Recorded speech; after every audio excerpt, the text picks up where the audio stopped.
നിങ്ങൾ ഒരുമിച്ചുള്ള വ്ലോഗ്സ് എല്ലാം ഒരു ചിൽ വൈബാണ്. സമയം പോയതേ അറിഞ്ഞില്ല. Cute one frame. ഗബ്രിയുമായുള്ള അടുത്ത വ്ലോഗ് എപ്പോഴാണ്?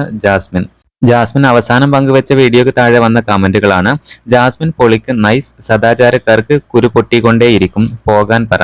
എന്തായാലും വിമർശനങ്ങൾ വകവെക്കാതെ ജാസ്മിനും ഗബ്രിയും ബാംഗ്ലൂരിൽ അടിച്ചു പൊളിക്കുന്ന വ്ലോഗിന് താഴെ ഇരുവരെയും സപ്പോർട്ട് ചെയ്തുകൊണ്ട് അതുപോലെ വിമർശിച്ചുകൊണ്ടൊക്കെ ധാരാളം കമന്റുകൾ വന്നുകൊണ്ടിരിക്കുന്നുണ്ട്.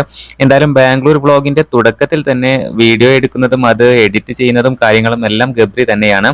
എന്തായാലും ഇരുവരും ബ്രേക്ക്ഫാസ്റ്റ് കഴിക്കുന്ന കാര്യങ്ങളൊക്കെയാണ് വീഡിയോയുടെ തുടക്കത്തിൽ തന്നെ കാണിക്കുന്നത്. എന്തായാലും ബാംഗ്ലൂർ വ്ലോഗിന് ഏകദേശം 4 ലക്ഷത്തോളം കാഴ്ചക്കാരാണ് ഇപ്പോൾ വന്നിട്ടുള്ളത്. 4 ലക്ഷത്തിന് അടുത്ത് കാഴ്ചക്കാരുണ്ട്. ബാംഗ്ലൂർ വ്ലോഗിൽ ജാസ്മിന്റെ കൂടെ റസ്മിനും സായി കൃഷ്ണയും ഉണ്ട്. ഗബ്രിയും ജാസ്മിനും ഒരുമിച്ചുള്ള വ്ലോഗ് ആയതിനാൽ ഈ വീഡിയോക്ക് നല്ല രീതിയിൽ തന്നെ റീച്ച് വരാനുള്ള സാധ്യത വളരെയധികം കൂടുതലാണ്. പുതിയ അപ്ഡേറ്റുകൾക്ക് നമ്മുടെ ചാനൽ ഒന്ന് സബ്സ്ക്രൈബ് ചെയ്യൂ.